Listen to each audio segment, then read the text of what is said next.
right. Hello, Ben. Hello, Chezi. How are you doing? Bless the Lord. I am doing generally well. I was mentioning to you, I'm a little under the weather. I don't know why. It's summertime, but something about my throat. What else? I accidentally shaved my beard off. Accidentally. Wow. Well, I slipped, and then at that point, I was committed. So Yeah. that was happening. How's it feel? It's been a while. So my son was like looking at me, and he was like fascinated. He's like, "Is this possible?" Mm-hmm. It's a new part of that. Well, it's never fun when you're 37 still being seen as like 16. So it's okay. We share the same problem, I think. So. Right. Exactly. I guess, but people say, when we're older, it'll be, we'll love it. It'll be great. Mm-hmm. Yeah. All right. So, last week, we finished the first chapter. Mm-hmm. And now we're moving into chapter 2, which I'm going to add to stream our screen over here. Do you mind making that a drop larger? Yeah.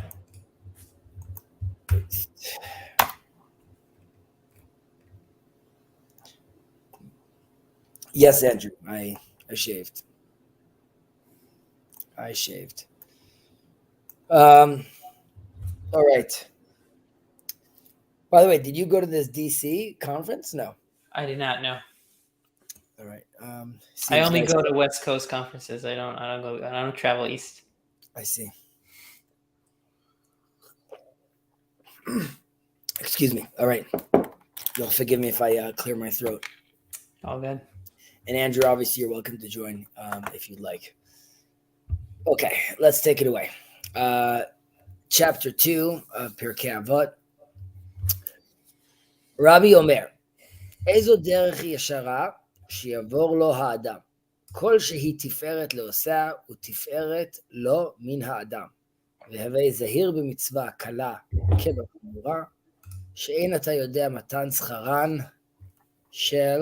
Does it scroll down over there? Sorry. של מצוות, והווי מחשב הפסד מצווה כנגד שכרה, ושכר עבירה כנגד הפסדה, a nice, a long one, והסתכל בשלושה דברים, ואי אתה בא לידי עבירה. דע מה למעלה ממך, אין עין רואה ואוזן שומעת, כל מעשיך בספר נכתבים. Okay, so let's see where we, in our English translation over here, and we'll go through this as we do, generally like section by section. Rabbi said, which is the straight path that man should choose for himself? One, which is an honor to the person adopting it, and on account of which honor occurs to him from others. And be careful with a light commandment as with the grave one, for you did know not the reward of for the fulfillment of the commandments. Also, reckon the loss. One second. I lost this over here. Reckon the loss that may be sustained through the fulfillment of a commandment against the reward occurring thereby, and the sin that may be obtained through the committing of a transgression against the loss entailed. Thereby, apply your mind to 3 things, and you will not come into the clutches of sin. Know what there is above you, an eye that sees, an ear that hears, and all your deeds are written in a book. All right, so it ends also ominous. Yeah, I looked at several translations, and this was like one of the English one was one of the shortest ones. So usually the English ones are like way interesting. Mm-hmm. All right, so first of all, who is Rabbi? So we know Rabbi is Rabbi Yehuda Hanasi, right? Judah the prince, and he's the son of Rabbi Gamliel. Remember, we have like 3 different Rabbi Gamliels, but he's the son of Rabbi Gamliel. And I mean, he's also putting this all together, so he's sort of speaking about himself, right? He could have been writing like I said, Right. but he's just saying Rabbi says, talking about it in third person. And it's also interesting, which is we are invited over here to see that he's no longer said kibel mehem, like he's not telling you like this is part of the tradition, rather this is happening live. I'm telling you this like right now, like as like in current events, so to speak. When he's writing this, like this is happening. He's not saying like, oh, like I learned from them, like this is what I'm teaching. So he was Judah the Prince, is puts together he puts together the Mishnah. He takes the notes, which is primarily the oral Torah, with a mixture of notes of Rabbi Meir, and he really is very exact in his wording, which is different than biblical Hebrew, which is, let's say, more like modern Hebrew. It's a very big development in Hebrew literature, obviously, and some argue that it was more still a tool to be used orally. Some people said no, it was actually written down to be used written down, but he's very exact with how he writes it down. As we see, they get into a lot of details over here. He was compared, first of all, he's loved by all. He had a good relationship with the Romans at the time and the establishment, unlike Rabban, which we were talking about earlier about Rabbi Gamliel and like the heads of the Nasi who were in charge of the Sanhedrin. He has rabbi, which is even a higher status, which is sort of the rabbi of everyone, or there is a consensus around him. And the Gemara goes even as far as to mention that up until Rabbi Yehuda Nasi, it was only Moses had also this balance of leadership, both political and spiritual. Not that Judah the Prince was greater than Moses, but he also managed to maintain like this great balance of leadership, both political and for as far as the community, and being like a spiritual leader as well. And his sons after him, they become the Nasi. So as far as Judah the Prince context, I would also mention that because he was a prince, he did live like a life of luxury, so to speak. But personally, he saw himself as someone that was very removed from like these worldly things. Like he wouldn't really eat fancy food personally, or take like or be dealing with blanking on the word right now, but not superficial, but gashmim. Material things, exactly. While he was surrounded by that because of his title, that's not something he personally was interested in. Okay, let's get into it now. So, first of all, it's interesting that we don't, which we said over here, which is the straight path that a man should choose for himself. So, it's saying over here the straight path. It doesn't necessarily say the righteous paths or the good path, just the straight path, which sort of leads you to a place and connects to someone, one choosing for himself. Where when making a decision like this, it's less about like the ultimate good or the ultimate evil. It's more about finding a balance. And Maimonides, the Rambam, also sees it like in general, you should always pick like sort of the middle of the road when doing good deeds, because you don't want to be too intense. You don't want to be not giving enough. You really want to be finding yourself in the middle. And this sort of resonates a little with this as well. Some people say that you should be in Hebrew be lahavita itvakut, to be enjoying the back and forth debate. It's very like TLC, sort of like be part of the discussion, have different ideas being thrown at you, and that way you'll be able to figure out and sift through and find yourself like a path that makes sense for you. We could also read it sort of like ezo hiderech shara, like what is a straight path? One that a man picks for himself. Right? Like that is how you find the straight path, is one that you choose for yourself. Well, I'm just curious. So what you're saying is, in terms of what makes a path straight, it sounds like one is it's balanced, And maybe the other one is that it's consistent. Maybe I think that is something we touched on last week too, right? Yes, but what we spoke about last week was more specific about the learning of Torah, and this is more about like a way of life, of sort of how you want to deal with the reality sort of around you, and how you want to be acting as an individual. So you could be like, it's a decision that you're making yourself. But if you're doing so from an educated position, then you've created a balance for yourself, or you're making a decision that is based on a balance. So you're going to decide how to go by weighing out your options. Yep. It also very much relates to, everyone's coming from a different vantage point, but also sort of empowering the individual. Ultimately, I mean, we empower the individual because we tell them, "Ve'ahavta l'recha kamocha," right? Like, just as much as you love yourself and you empowered yourself, that's how you need to see the other. So all this is connected, obviously, to a concept like that, which is we're giving you the choice to make these moves and to make these decisions because we see you as the individual you are. Hopefully, you will see others as those individuals as well. Yeah. All right. So this is the path one chooses for himself.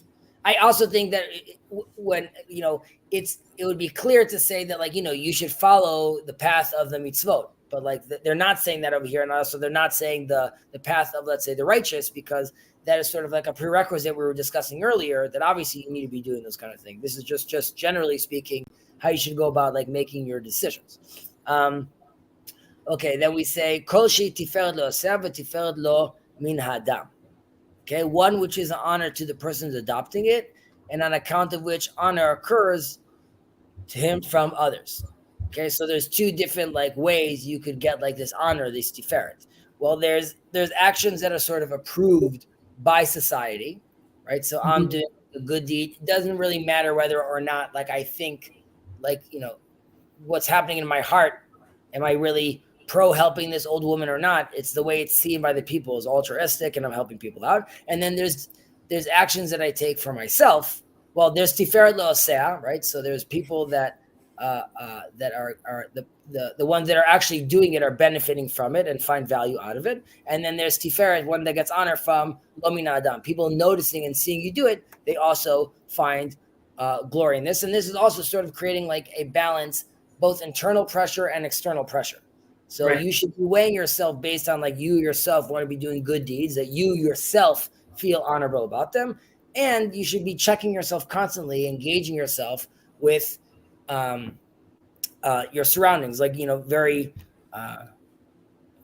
Jordan Peterson talks a lot about Piaget, the famous child psychologist, but he himself, Jordan Peterson, talks about this, when he plays rough and tumble with the kids, or you want to raise your kids that other adults like them, so they're not going to give them a fake smile. That's sort of the world is sort of adjusting you based on that. And the Torah here is mentioning to you that you should be aware of that gauge. If everyone's telling you that you stink, or everyone's telling you something, then there must be something there. However, you also are looking for glories that you're getting from within, or things that you find honorable personally, because you can't only be going based on what the public think of you.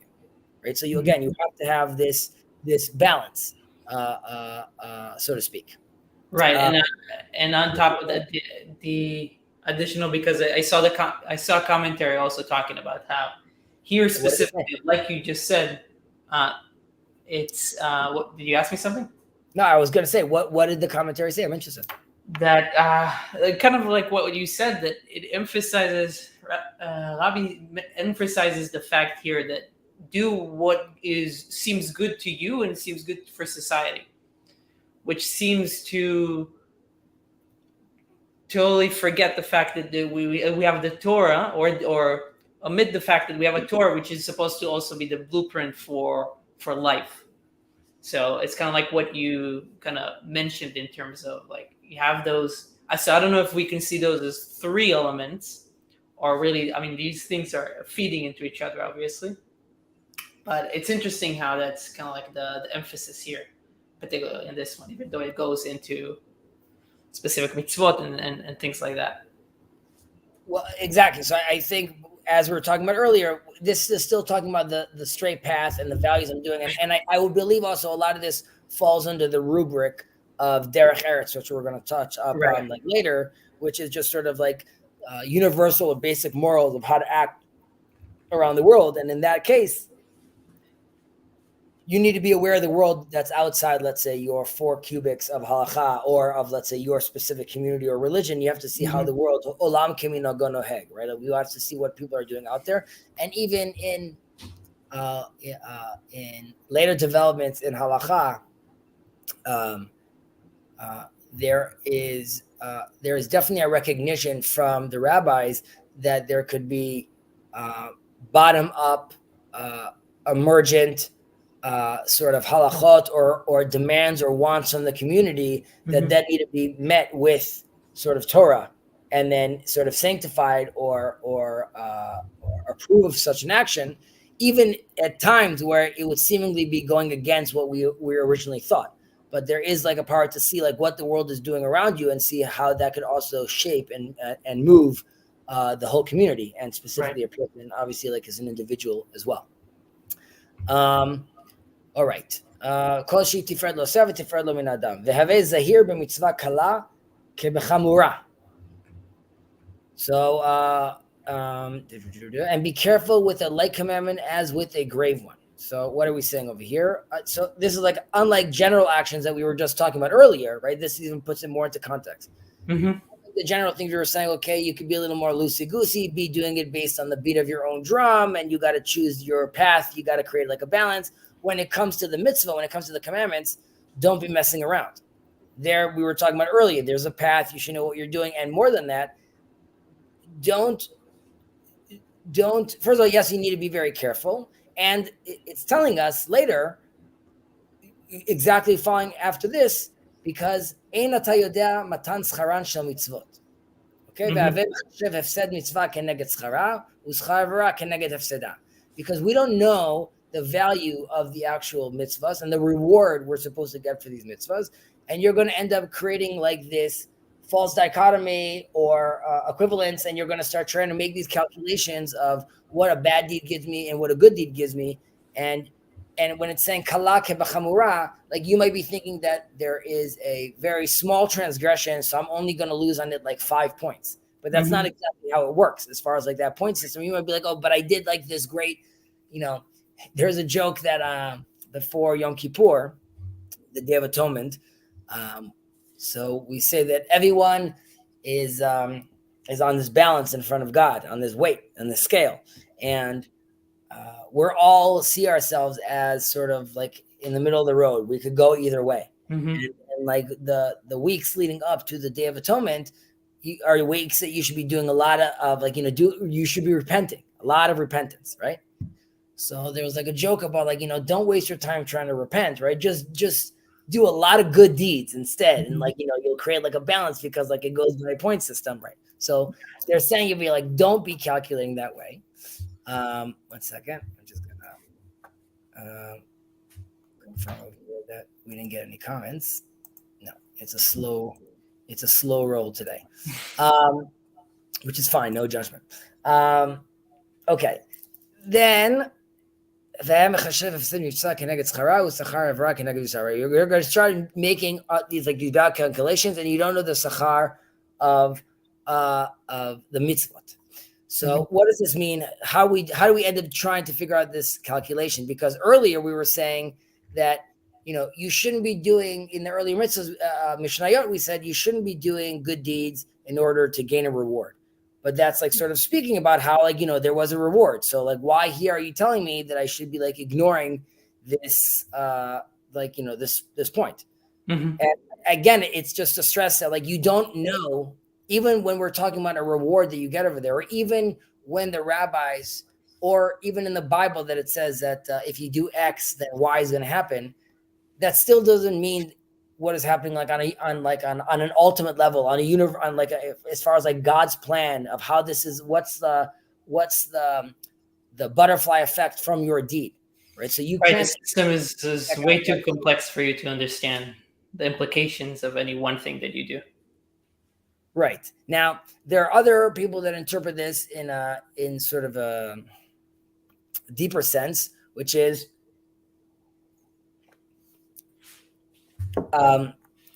let's just scroll up for a second. I want to make sure I'm reading this correctly. right? So like this loss of a mitzvah. So what is this loss that I get from like doing like a good deed? You would think that'd be like, well, generally speaking, it'd be that I could do good deeds in my life and I don't see any of the fruits from that. I don't see any reward in this world, but right, Mhm. don't be disheartened by that, because your reward is going to come in the world to come, and vice versa. I could be looking at bad deeds and saying like, oh, but like it looks like it worked out fine for this guy, but really in the world to come, he has a devastating future awaiting him. However, there's another sense of here, which is there's a certain loss, and we mentioned this earlier on. There's a certain loss when I'm commanded to do so. I lose a certain sense of my freedom doing that. And we could even say like a more like an extreme example of this is when we say that the forefathers like Abraham, Isaac, and Jacob, like they kept the Torah, they kept a freer version of that Torah. One, because clearly the Mount Sinai happens post those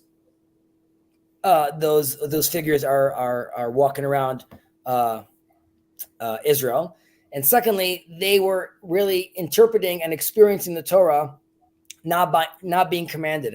And Abraham specifically, aside for circumcision, the terminology God uses is never a commandment to him. Rather, there's like this discussion going on, and Abraham is really sort of experiencing this relationship with God and, let's say, moral behavior, not because he's commanded to do so. However, once, let's say, our version of the fall, like, Egypt, or like once we leave sort of, there's also points about this with regards to Adam, but let's just leave it in Egypt. We need the Torah to come and give us these commandments. And there's the famous idea of kafalam har kegigit. God like sort of forced the mountain on top of us, sort of to say that we're going to accept this Torah. On the other hand, there's a sense that if you recognize that you constricted yourself a little, like God constricts himself, like you constricted yourself a little to allow yourself to keep the commandment, that in a sense allows you to get to a higher level in a certain sense.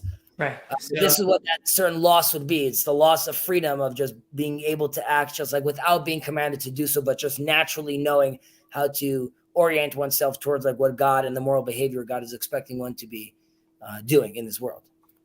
Right. Yeah. I like this kind of connects to this idea that I like about seeing the different levels of how you have like laws that maybe are coming from the oral Torah, so the halacha maybe, and then maybe you have like some rabbinical interpretation or safeguards around those, and then in addition, siyagim, and then around that, or in addition to that, you also have minhag or masoret, and in many ways that is something that we cherish.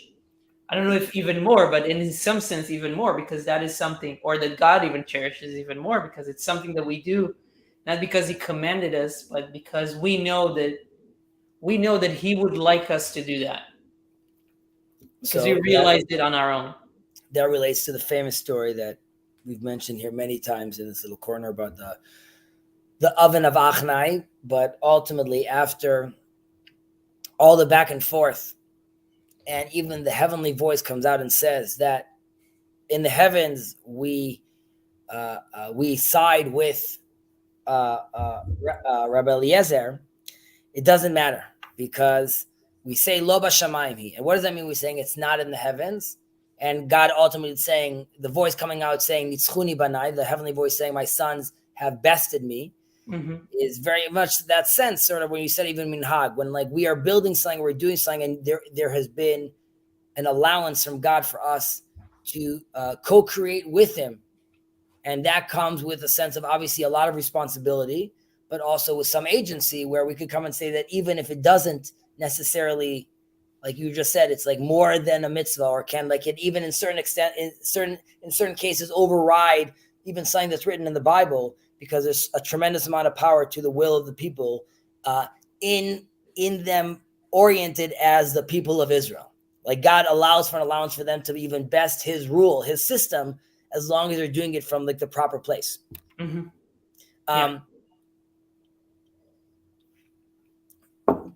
Right. So this is just like a little anecdote. There's the Gutman report that they have like in Israel every few years, or that has like a lot of questions about religion, and it's like a census within the community, within the population, and the country. And I think like a majority of people, which includes like religious people, don't want the rabbinate in Israel, the religious council, to be involved with marriages, right? It's like they want the separation with church and state. They want to have civil marriage on the books. However, in the same report, the majority of Jews want to get married through a religious institution. They just don't want to be forced to do so. So this goes back to what I was saying, sort of like to Abraham, where it's like, I'm being freed to make this choice of being part of, like, this is my religious culture and this is what I want to be doing, not because a man is telling me you need to do this. Yeah, it's very funny. It reminds me that a lot of discussions that I have, it really sounds like a lot of positions boil down to like, I just want to have choice. Like, I might do what you want me to do, but I just want to be able to choose whatever I want to choose. It's kind of like intriguing, or it's just fascinating to think why that is so important. Even like, especially if you know, okay, this is the way that maybe I should behave, I still want to be able to choose otherwise for some reason. I don't know. Doesn't sound like I understand it from a personal perspective, but it just doesn't necessarily sound rational all the way. But what part doesn't sound rational? That I want to be able to choose for myself without being told to do so? Especially if you account for the fact that or you're already going to choose a certain option. Why do you need all other options to be open to? Or why is it such like a strong feeling that people have? Well, I mean, I would say is like another example. When my first interaction with like a department store in America was very overwhelming for me as like a 10-year-old child. I was like, I just like, because in Israel you have like 2 purple shirts, one has a stain, so like that's what it is.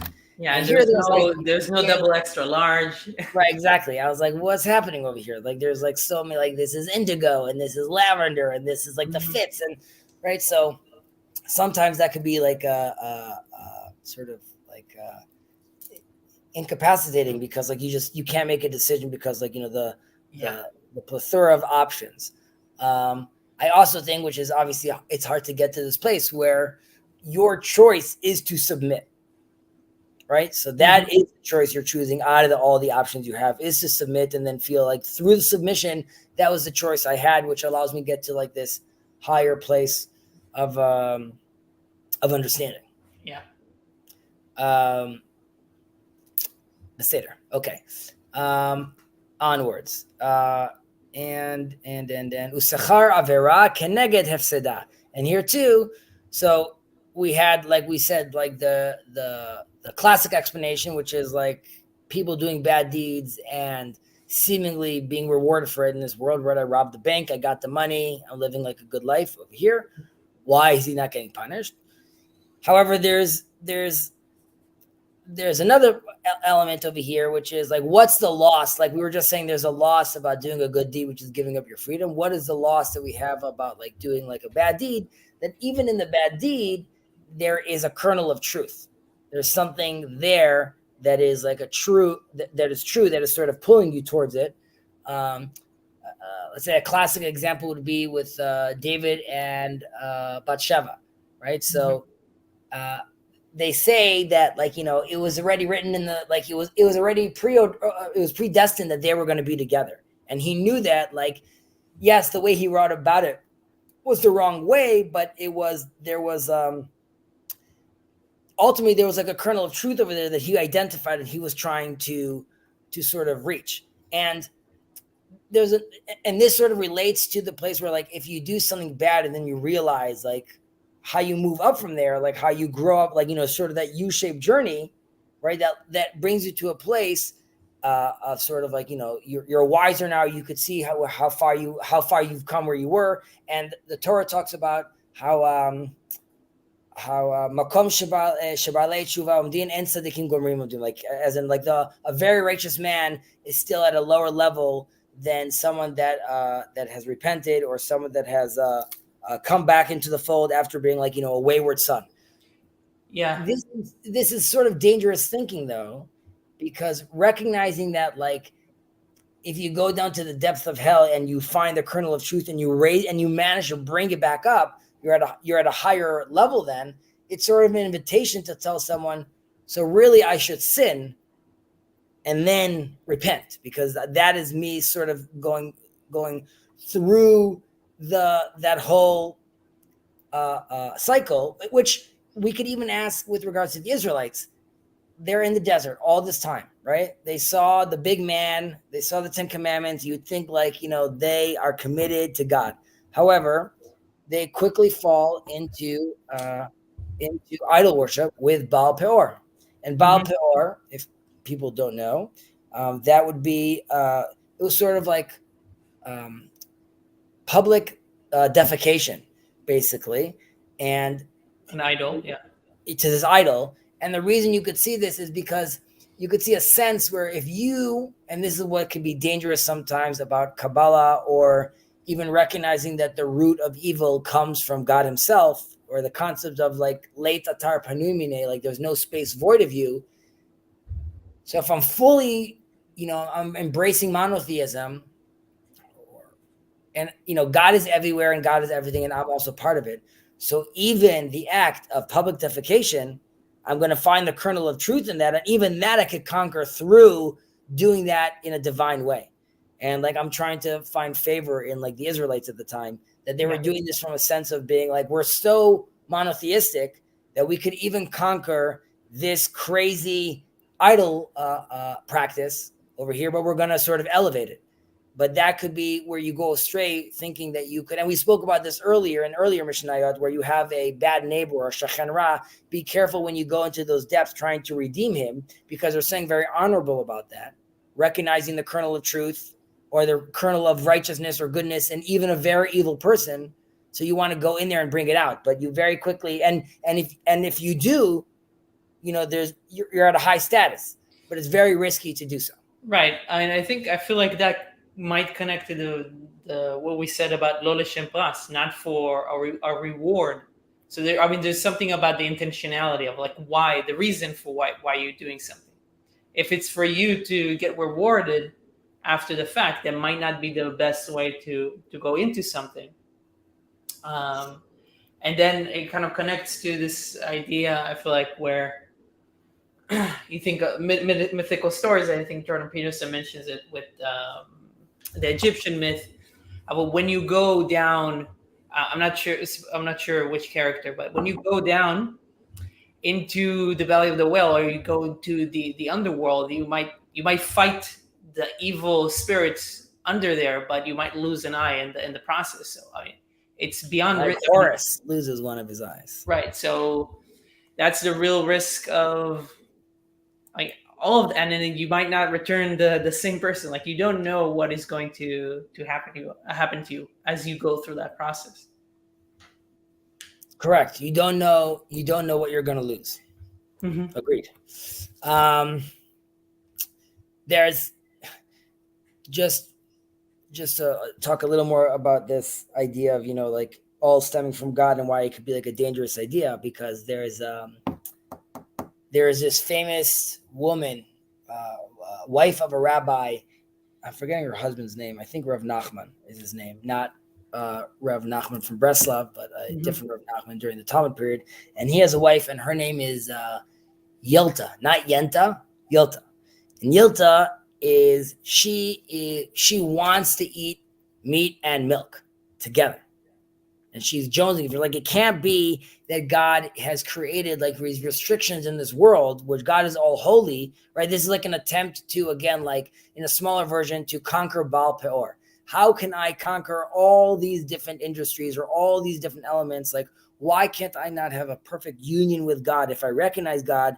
So I could be doing that in like in a monastery. I could be doing that in a church. I could do that anywhere I want, basically. Like, why is it not all kosher, so to speak? Yeah. So there's a response to her that, like, we can't eat blood, but you could eat liver, and liver gives you sort of the sense of blood, and you can't sleep with your sister-in-law, but you could if she gets divorced. Like I'm saying, there could be a status where like your brother is still alive and like your sister, like, they got divorced. Could you then still be with this person? And you can't have swine, but you could have this kind of fish that tastes like swine. So his answer was, anything that the Torah says you can't do, there is a version where if oriented properly and balanced properly, you could also do that. Mm-hmm. And then he gives her the udders of the cow. Like he basically barbecues the udders of the cow.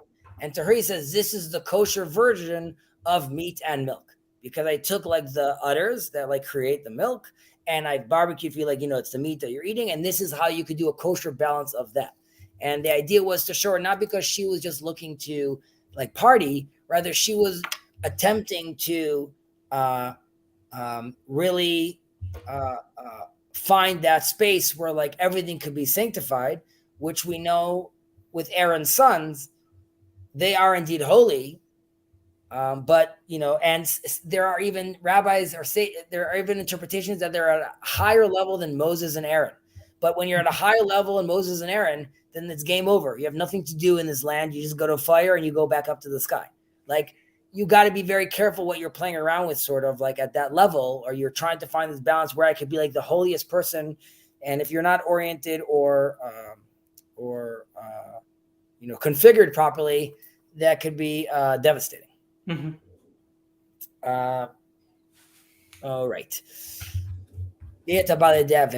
Okay. Okay. So now, if you want to steer away from these bad deeds, there's three things you should know. Dama lemala mimcha, ayin ra'ava ozen shomat, v'chol ma'asecha b'sefer nichtavin. Right? That you should know that, what's above you, meaning God. Everything is seen and everything is heard by God, so to speak. Mm-hmm. Sort of like the pshat understanding of this. All the things you do are written in the book. So again, like dama lemala mimcha. This is interesting because they could just say dama lemala, know what's above, and what's above is God. Yeah. But the fact that they're bringing in you, again, this would be like more of like a Kabbalistic understanding, but like all your actions, they are what's determining. They are creating that butterfly effect. So know that what's above you, like the actions you're doing over here, are also creating like a print in the actions that are in heaven. And we have this also with Jacob when he goes up and down the ladder, and there's like the version of Jacob that is, well, when he's going up and down the ladder, the sages say that the angels saw him and said, this Jacob doesn't look familiar to us, or doesn't seem similar to the Jacob or his full potential worth of Jacob that we know in heavens. Mm-hmm. And they wanted to hurt him.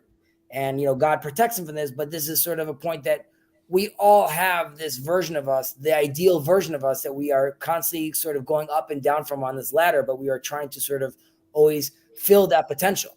So here too, we're saying that dama lemala mimcha, like you should realize that your action have consequences. You should realize, know what's above you, that the things you do down here have actions and have consequences in the world beyond. Right. So just so I understand this, what you're saying is that there's an image, there is the full potential version of you, which is above you. And when you above you, so to speak, right? Spiritual you. Right. Sure. In the Rambam sense, yeah. And then if you do something bad, you kind of take a chip out of that image. So that image so you affect the image that is above you, of your full potential, right? Something like that. So this is, you could look at this, the Dorian, what's the story of Dorian Gray, that he has like this painting basically that lets him stay young forever. And he goes around killing people and womanizing, but his painting gets destroyed and becomes filthy and rotten. Right. And basically, so that would be like sort of. I have a more modern reference in mind. I was thinking about Back to the Future, where he has a picture of himself and he erases it. It erases himself. Yeah, he needs to figure out to get his mom and dad together so that he's not erased. So yeah. Right. Really, this Mishnah is talking about like the string theory and the multiverse. Mm-hmm. And we're going to address that. That's really what's going on up here. But that is a good example. Okay, so that's another interpretation of da malam and ayin ra'av ozen shomat. So, like we said, we could be looking at this as God is watching over everything and seeing everything, to more of a split, which is ayin ra'av ozen shomat. There is the all-seeing eye, not like Sauron, but like God is. There's the general hashgacha pratit, or God watching over all of humanity, or all the universe, or all the people. And then there's also the ear that hears, which is more specific. You need to be much closer to be listening. So this is God sees all people, and God is also hearing you specifically. Right. So even if you want to go for a more, let's say, agnostic take of like, it's just seeing everyone, like, no, there's also someone that's specifically listening to you and hearing you. So you got to be aware of those actions as well that you yourself are doing. So, what book are we talking about? So there's a sense that the book is, Zeh Sefer Toldot Adam. We, the human, are the book. Right, like it's all being written in us, and this also relates to like what we're talking about, the image you see above. We are the book of our lives, and you were writing this chapter basically. So like it's all going to be written inside.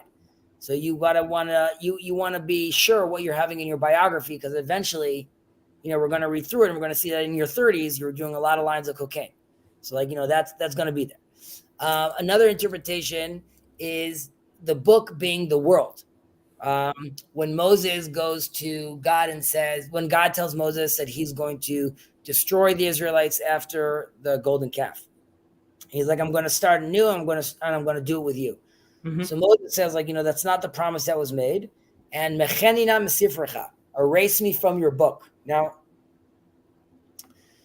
there's different interpretations. You could go towards a more like biblical criticism interpretation that this is, well, you could say this is the book that Moses is writing. Is this Numbers? Is this the last?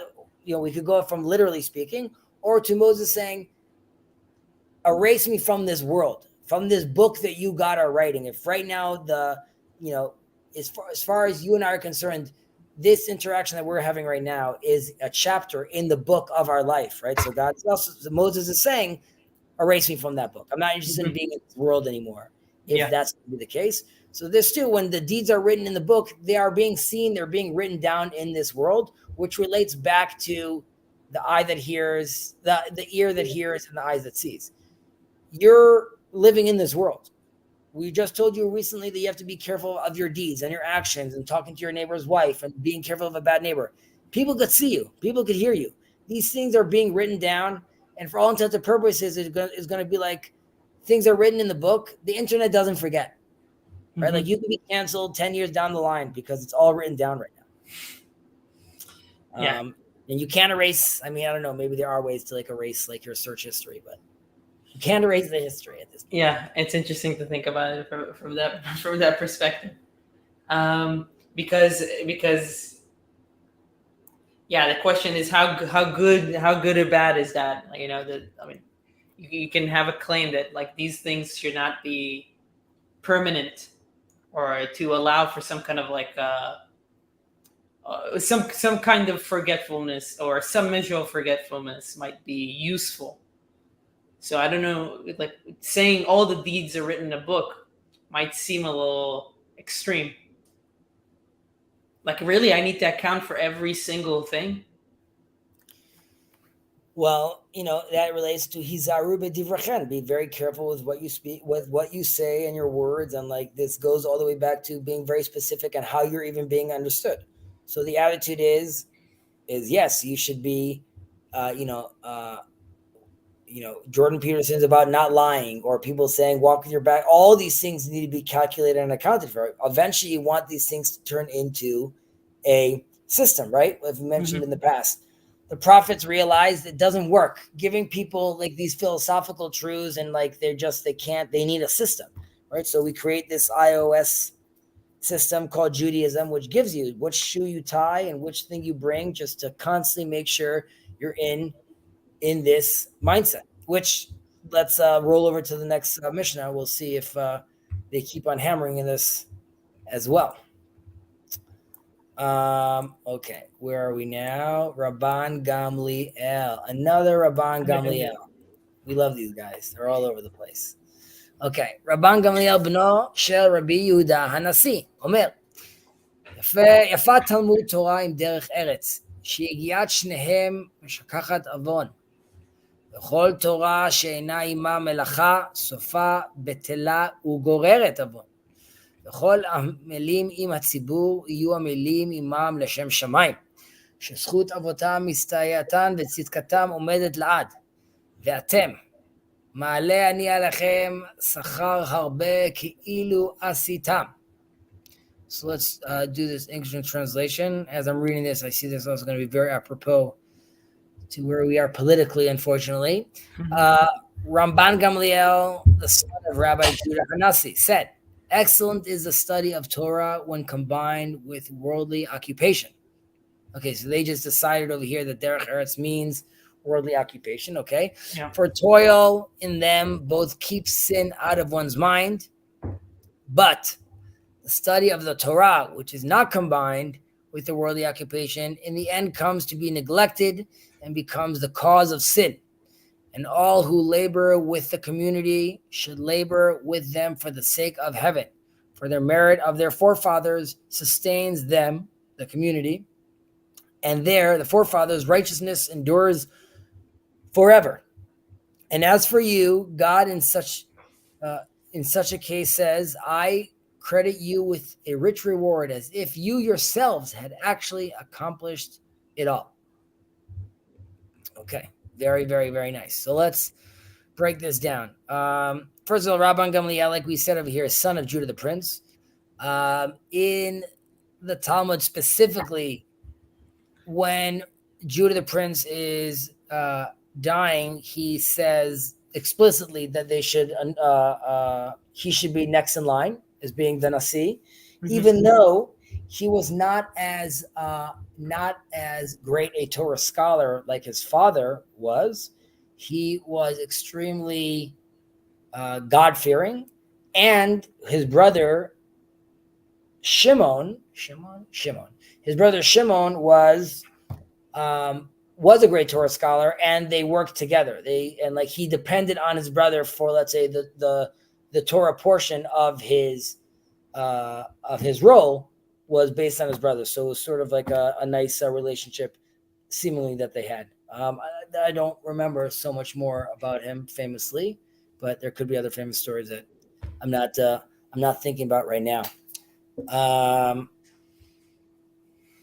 One second, what's happening? I see Jacob's over here, so take a look. Okay, it's just as far as the clan of Babylon goes.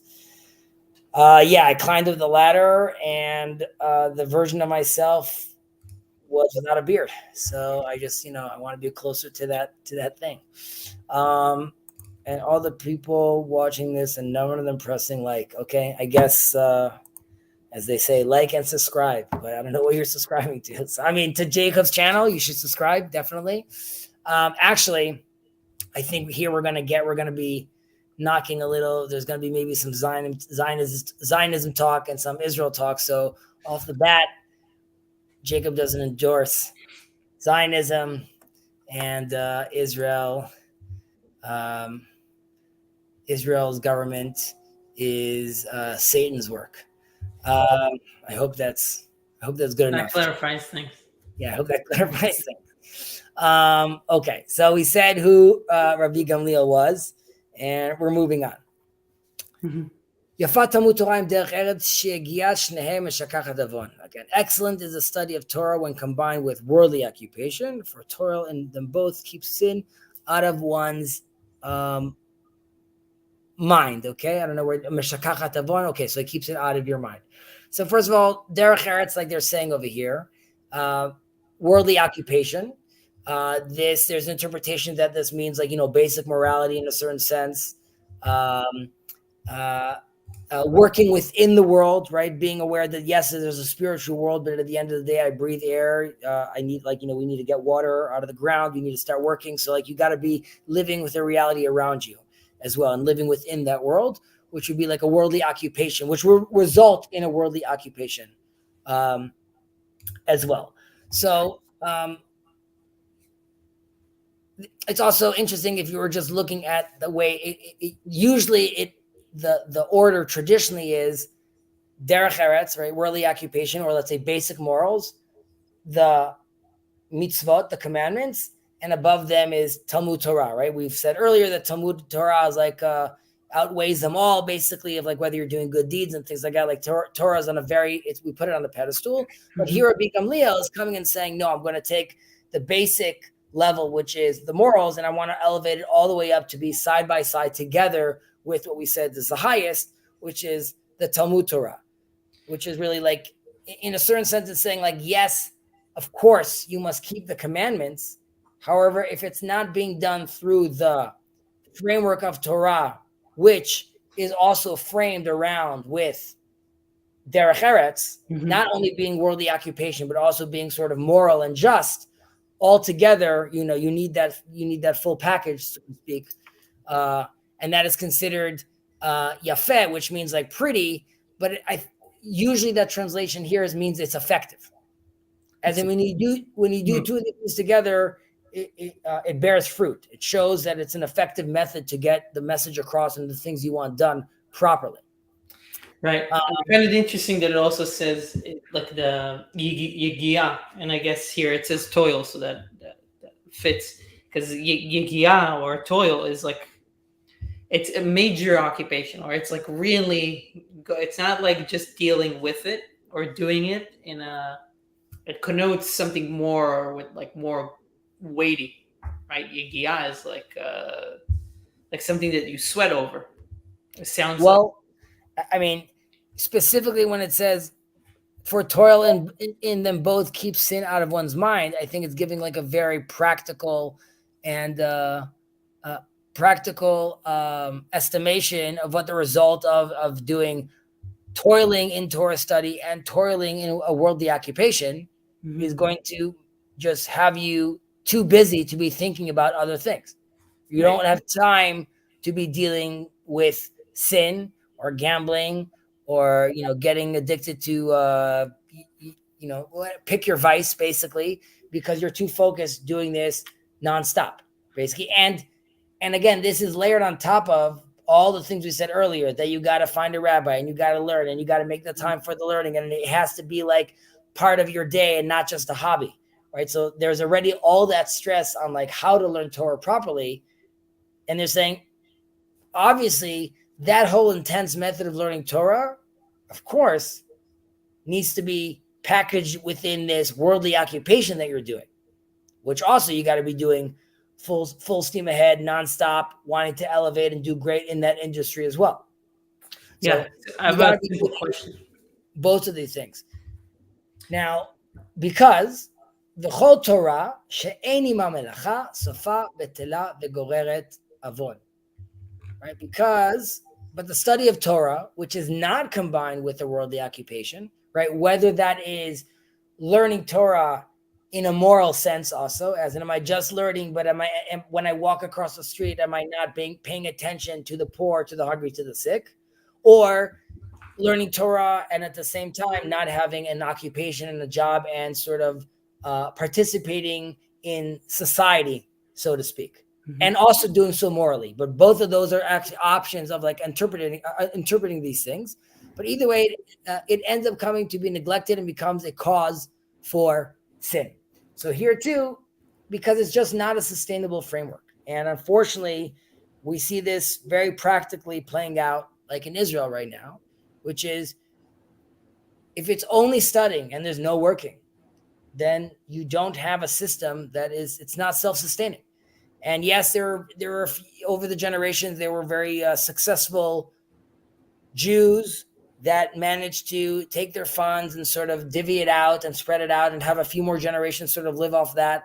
But ultimately, that's breaking. And if there's a demand from the rest of society to be sort of floating the bill, this creates a very big tension. And I should mention that historically speaking,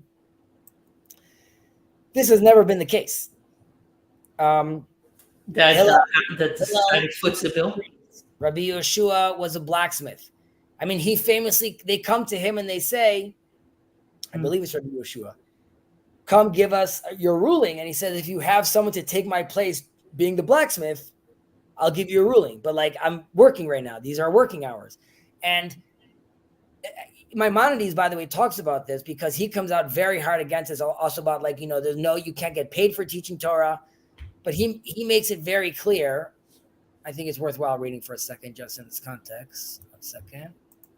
Sorry, Maimonides,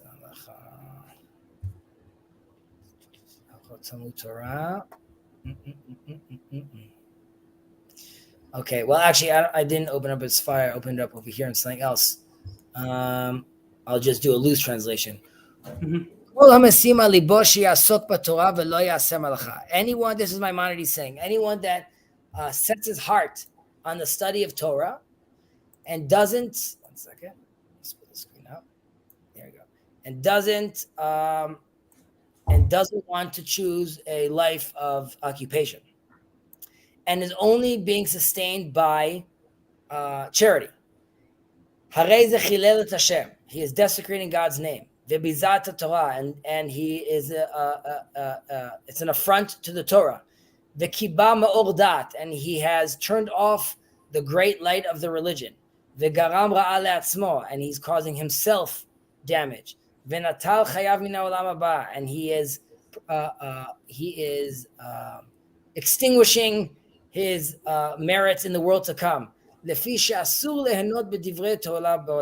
can't just like enjoy Torah study in this world in the sense that like, I'm not working, I'm just sitting and learning all day and I don't have to be worried about anything else. Like you're just, I'm just sitting and learning Torah all day and I don't have a care in the world.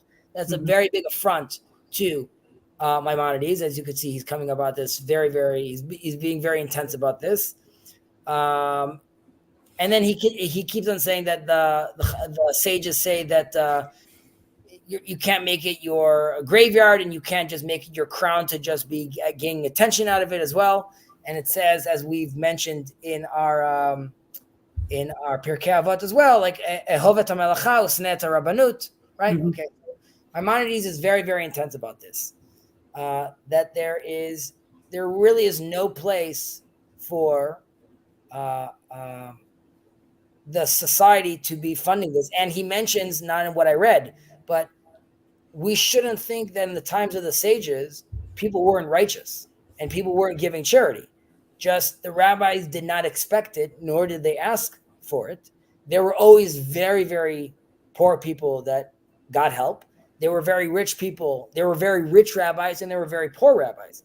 And they spoke with each other and ate with each other, but there wasn't this sense of like, oh, well, I'm just going to pay for all of you and that's fine. And I'll end on this rant just politically, specifically.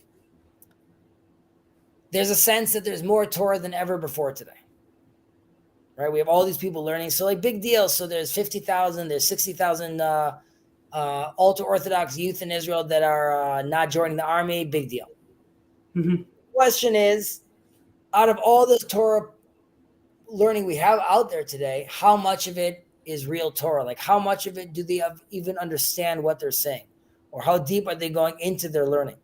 And perhaps we would be better off. Obviously, there should always be Torah learning, but perhaps we should be better off by having the prodigies themselves be put aside and the rest of the people continue with what seemingly we are reading over here in our text of creating this balance of working and learning.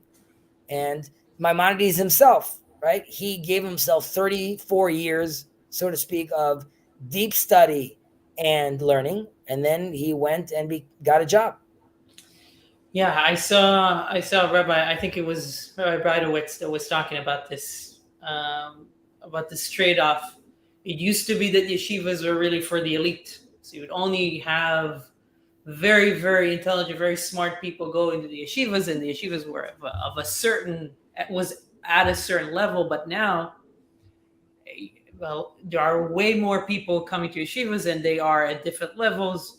So you need to accommodate for that. So you have more quantity, you have more people that are coming in, but you are sacrificing on some of the quality of that because you need to accommodate different levels of understanding.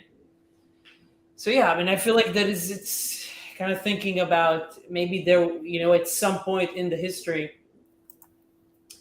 people like, yeah, the society in Israel realized, okay, we can afford, or we can somehow kind of really optimize the amount of people that are learning Torah. It's great, and they kind of optimize this into kind of like a feedback loop. But now maybe it's coming to a place where you need to start optimizing other parts of the system, or like putting stopgaps at places, so that there's could be balance overall. Because, like I said, I mean, yeah, I don't know about necessarily limiting certain people of doing that, but how do you channel some of that to something that can be more, yeah, that could sustain the whole system as a whole?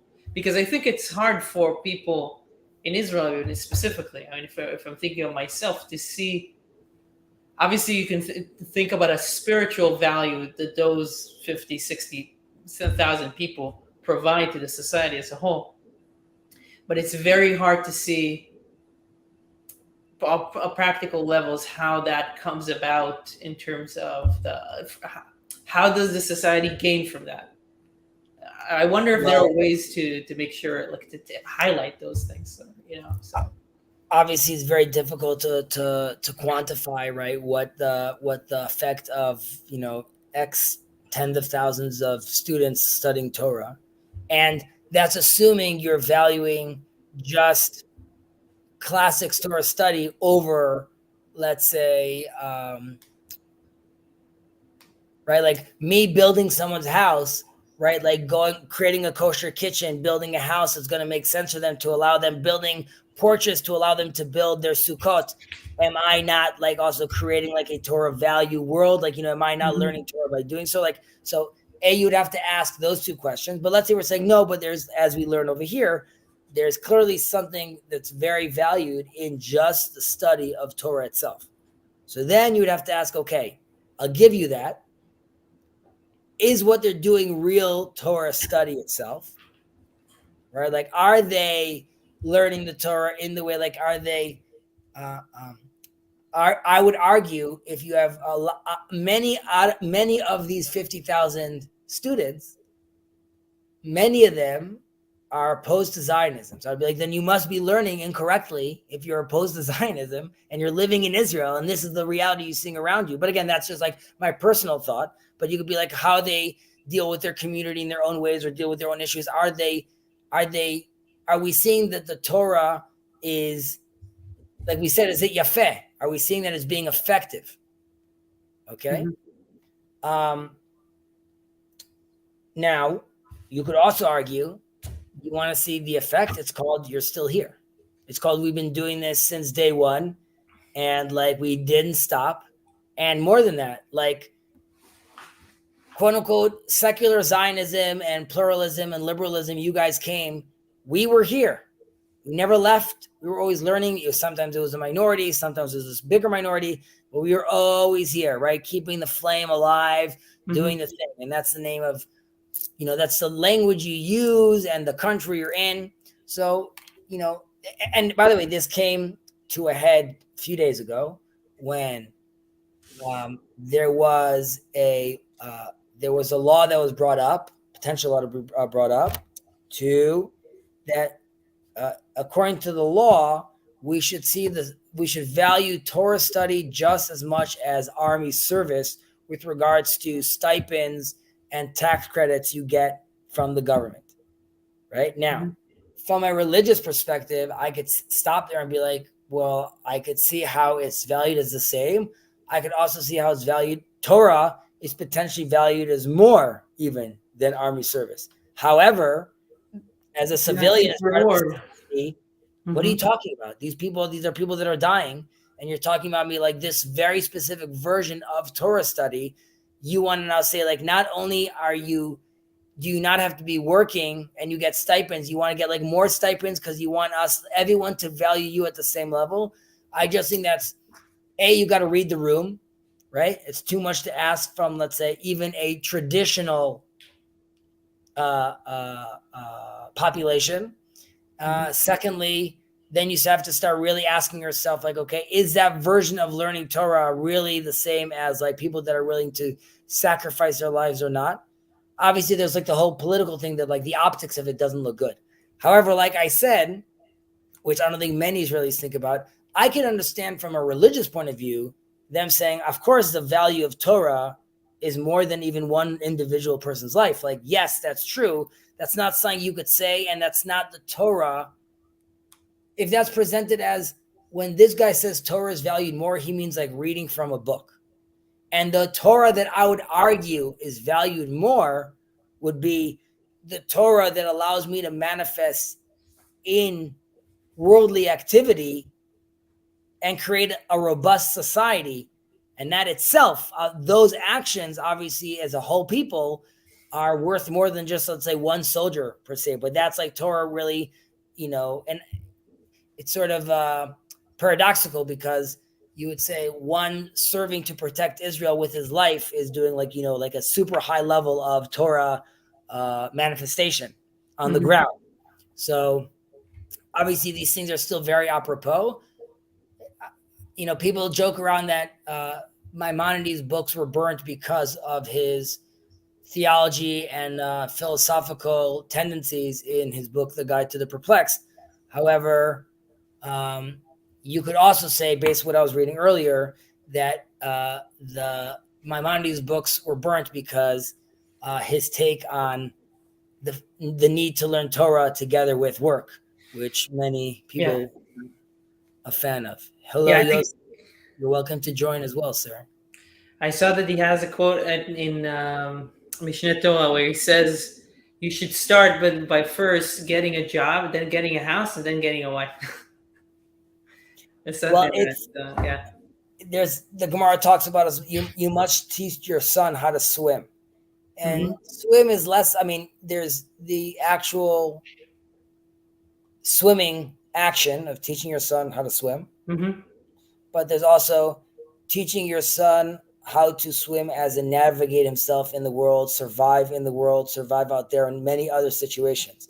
And whether that's teaching him how to fish or teaching him how to use a pocket knife or teaching him how to be a mensch, either way, those are all things that are supposed to be happening as part of the structure around which then you would engage the Torah. Of course, through the Torah itself, there are many valuable life lessons that you could learn, and then with acting, and ideally, then you'd be taking those teachings and those commandments and then manifest that moral and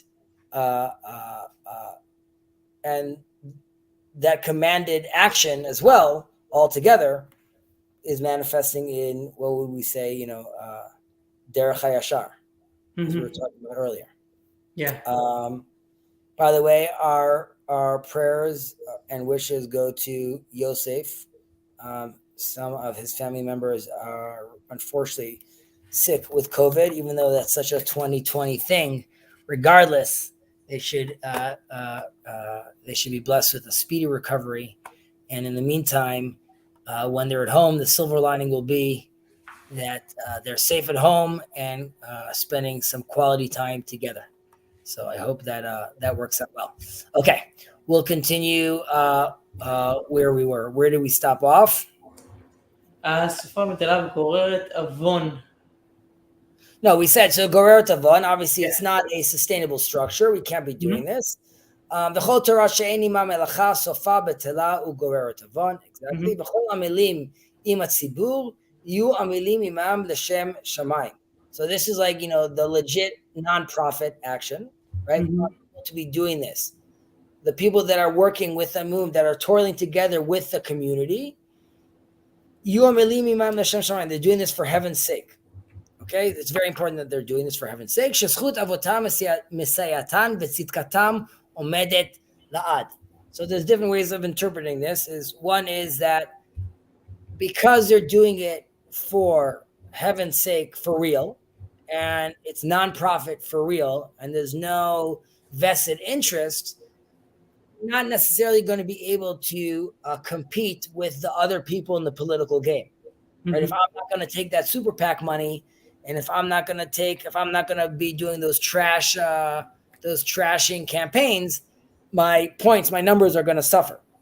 So the mission is telling you that you will be rewarded by your forefathers' deeds, and they will bridge the gap. They will create this affirmative action, so to speak. You'll have a spiritual affirmative action allowing you to bridge that gap, because it's more important that you really play it clean rather than you get ahead, and will assist you to get ahead. Right. There are other interpretations that are saying that because you are already in this field of, let's say, the political action working for the community, there's no version of you not getting your hands dirty and being a little corrupted by this. As we said in earlier Mishnahs, that, like, being in these positions of the reshut could cause you to stray from the paths of the straight and narrow. Either way, you're going to be protected by your forefathers' blessings and deeds.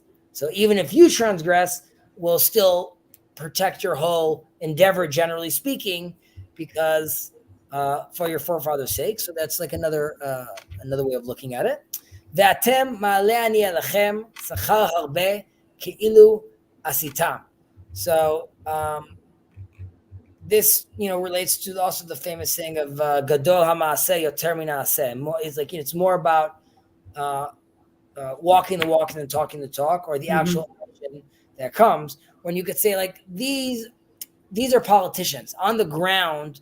They're not doing any of this. They're just coming up with ideas and talking about this in their Oval Offices. But on the ground, what happens? And the idea is that they are men of, even though these are ideas, we will still value them as actions, because downstream it comes to policy, and the policy comes to things on the ground. And because of that, now the taxes are less and XYZ. So we really see that the Torah is trying to also relate in a certain sense to people that are taking on an occupation, right? Like, you've already pushed me to tell me that I need to have an occupation. And more than that, in reality, if we're part of a community and we're living in a place, someone's going to have to take care of the whole system we have around, of the roads and other plumbing. So I'm going to have to be in that system, and I'm not going to have time to actually learn Torah. So Rabbi Gamliel is feeling confident enough also to speak in God's name and saying that, like, don't worry, right? Like, I credit you with rich reward as if you yourself had actually accomplished it all. And the reason he says it is because ultimately it's the actions that count. Gadol ha'maaseh, right? Because we need to see on the ground, you create a policy X. So maybe you got a few cigars on the side, and maybe they brought your wife champagne. But at the end of the day, did you create XYZ? Did you allow for there to be less suffering? And if so, we will count that as if you yourself have accomplished this. I feel there might have been a political message in there, but Right. I'll wait. All you need to do is create the English words. Okay, but interesting. Yeah, I mean, so this is kind of like this is the balance that we spoke about, I think, last time as well, in terms of the importance of the melacha, the importance of the action, but that it needs to be on the foundation of a solid foundation of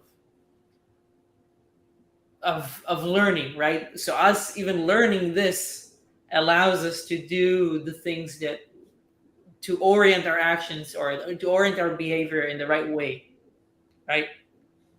That goes all the way back to that needs to be. That goes all the way back to what we said right now in the first Mishnah, which is Yeshru Derech, right? Like, how does a man do that? A man chooses for himself. And we said that there's interpretations that selecting your path is coming from a place of, one who likes to, loves to litvakach, or wants to be in the debate, or wants to hear the different opinions, which would then allow him to gain that information and be able to then construct for himself a proper path forward. Mm-hmm. All right. Let's move on to, I'm just going to invite people again if someone wants to join. Sorry, where do I do that over here again? Here we go. So if anyone wants to join, you are welcome to join. And here is the link. All right, we are in Mishnah Gimel.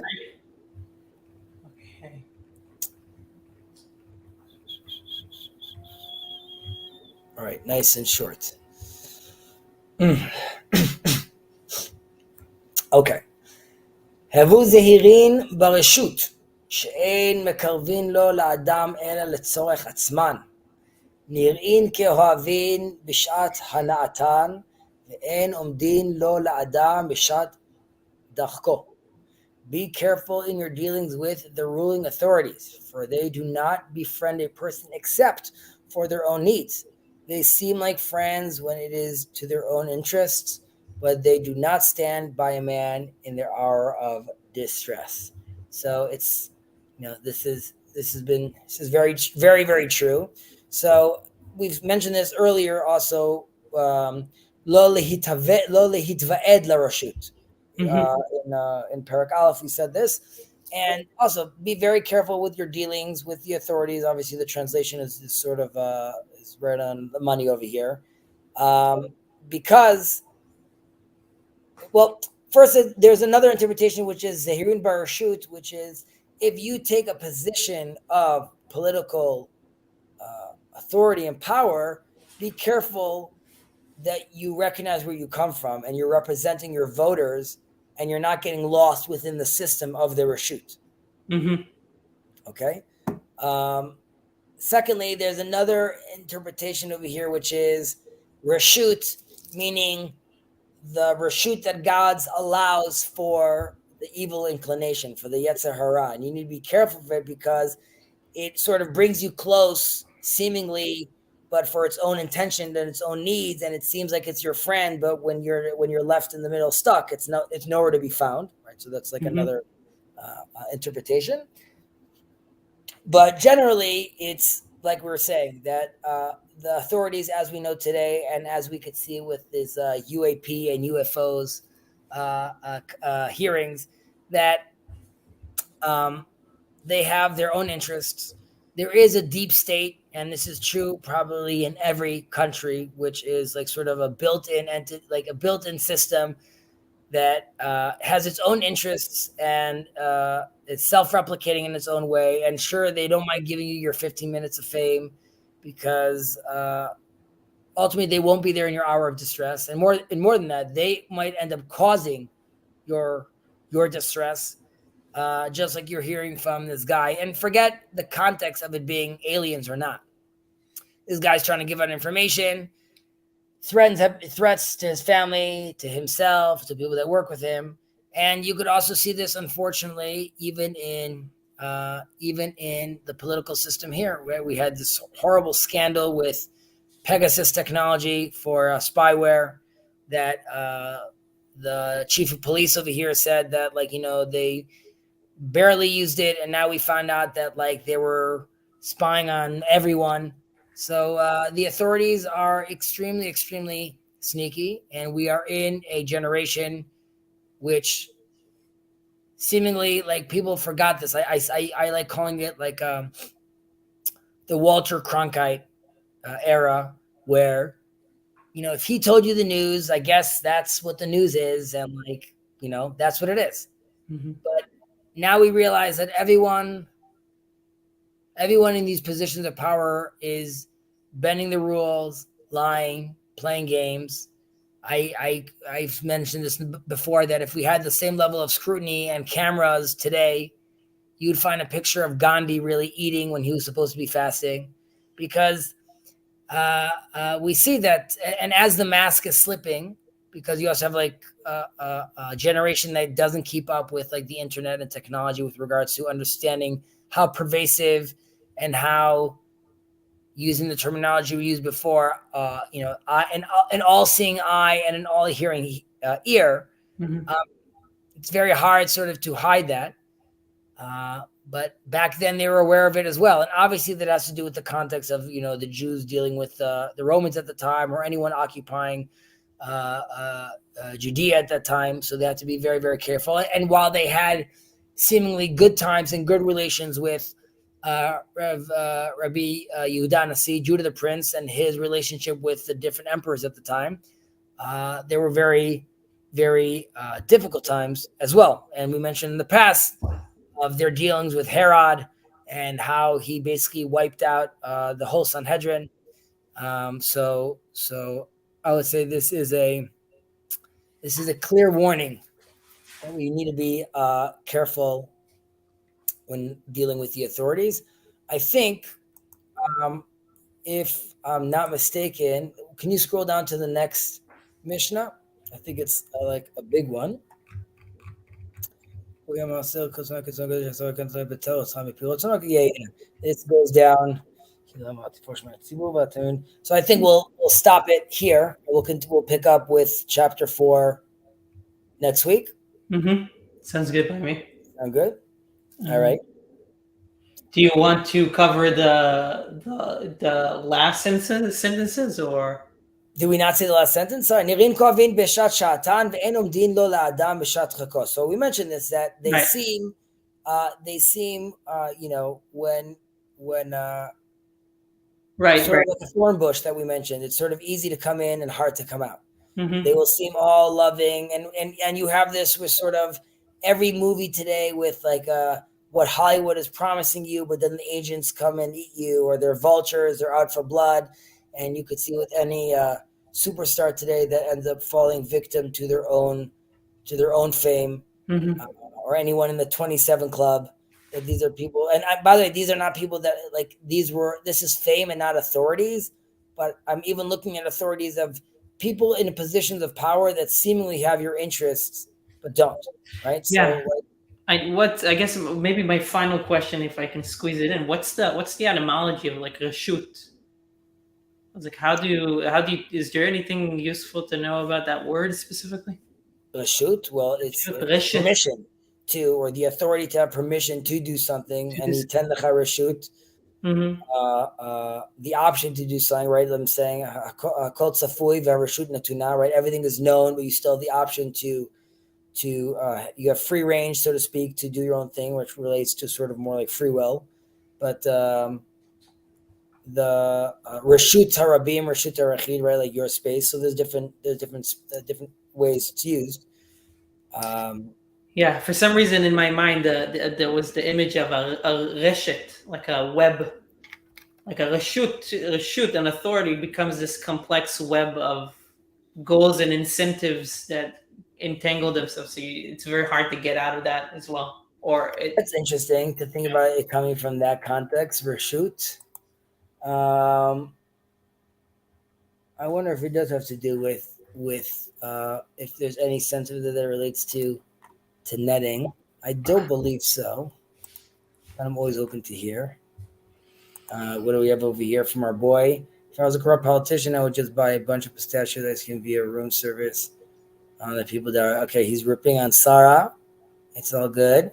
By the way, just on that note, because we were mentioning this earlier, like, is it good that everything's remembered? Is it good that everything is written down, right? Like, it would be good for people to forget a little. And it's also a question which is like, okay, I also use this as I've mentioned this before as an example, but imagine a movie, okay? And in this movie, it's we'll take like, famous actor Denzel Washington saves the president. He's a master ninja, and he does what he needs to do, and he's in the sewers, and the Secret Service can help him, and he saves the president. Okay, and the end of the movie, the president says like, and Denzel looks at him and says, I'm making this up, obviously, there's no movie like this, but Denzel tells him like, and what about that deal, Mr. President? He's like, I got you covered. And then you cut to the kids and Denzel all flying like on Air Force One. The movie ends and you're like, oh, that's awesome that it worked out. Now, but that's illegal. He can't use the funds of the government to allow someone to fly that. Now you could be like, right, but Denzel helped him like stop the atomic bomb they were going to put out. So like, that's how he's thanking him. And like, as a society, we should just be like, yeah, great, awesome. Like, there wasn't the Anabomb. However, so like this, in focusing like on Israel, I'm using Bibi as an example. There's like the cigars and there's the cigarettes and there's Milchin, and now we found out that Milchin was really doing stuff for the government, and there was times that he was doing things for the Mossad. And then the question is like, okay, like the Abraham Accords is a good thing, at some point, did something illegal happen across the way? As in, did someone meet with someone that he didn't have authority to meet? Like, I don't know, maybe, but maybe that's how the cookie crumbles. But Mm-hmm. like, there was a certain sense where we didn't see anything, right? The kitchen was completely, in architecture terms, the kitchen was another room, and you didn't want to see the mess. And you came out with the food, and like it's just like amazing. And I don't know how my wife does it. She's a miracle, right? And now you have like the open layout, open kitchen space, and like we're part of the conversation. But now I could see that like, oh, like that's the kind of sugar you're using, or that's like what you're putting inside over there. Mm-hmm. And but don't you like the salad dressing? Yeah, I did, but now that I see it, like I don't know if like we should Yeah. what's it called. So like there's the question if like if you are fully having the light shine on this wound, like it's a little painful also to see it happen. And can we can we handle the fact that there are always games sort of being played underneath, but those games allow the system to move forward. You could be like, no, no, no, it all has to be above board. Mm-hmm. Okay, so I guess there won't be a peace deal with Putin because to make that happen, I had to pay this guy to fly me across the border, and he was supposed to get paid with like illegal money. Where did you get it from? What does it matter? Like, there's peace now with Putin. So I don't know what your feelings are, and if that makes sense. Yeah, I understand. I understand the point. I guess at that point, it really is specific for the situation, because like is the goal, or is the effect, or is the result justify the means? I guess that's the yeah. I guess there's a term there that I'm All missing. right, so Is the end justify the means? Yeah. Ben Gurion sending Yigal Yadin to go bring back illegally the like three different people to buy it and like smuggle in the Qumran scrolls that were sold, right? Mm-hmm. He's like, I don't care that like the guy bought it and he said he wouldn't sell it to us and we're not allowed to do it. Like, I want it back over here. It's ours. Is it yours? The guy found it in like a cave. Like that was like legit. Like what? Like so. Do they justify the means? Like now I'm thinking like, oh, what a hero. Maybe he's just a thief. Yeah, I mean that's a question. I think that term is always a question, right? Does the end justify the means? It's posed as a question. So if it's Right. posed as a question, I think it necessarily means that some ends do justify some means. So So we have a line over here. I just need your firstborn, then you could have peace. But the whole idea was that he didn't need his firstborn. Is to bring him to the point and recognize that that's never what I'm going to ask from you. mm-hmm. Even though, which we don't have to get into, there's interpretations that like Abraham goes through the action in the end and does sacrifice Isaac, but that's a whole other can of worms. Sounds like it. Yeah. All right, are we on next week? Yeah, we're on next. What's the date? It's getting. What's the date next week? Let's just verify. It is the 7th. Yeah, we're on. 1 second. I want to just ask Elijah, does he want us to bring up any like Christian topics? I just know he really likes when like on Bible talk or Pirkei Avot we bring up, I could just say Paul, say Matthew, Yeah. is that like enough? Or like, do you want us to actually get into it? Okay, but stay there. Sir, this has been fun as always. All you watching, much appreciated. As always, you guys are welcome to join, participate, and ask questions. Mhm. And if at any point to those listening, you want to join and participate live with us, also, of course, that's okay. And if you'd like me to slow down or any other comments, please feel free to share. Shana Tova. תודה רבה. Thank you, everybody.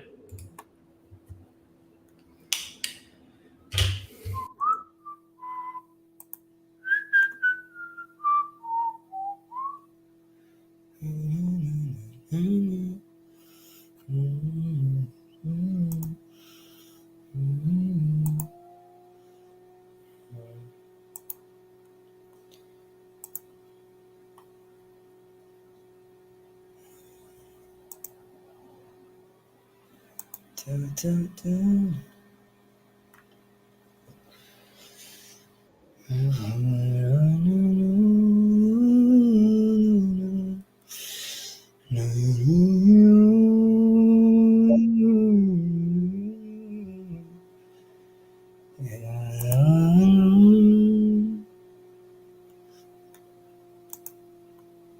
Oh, I'm still live here.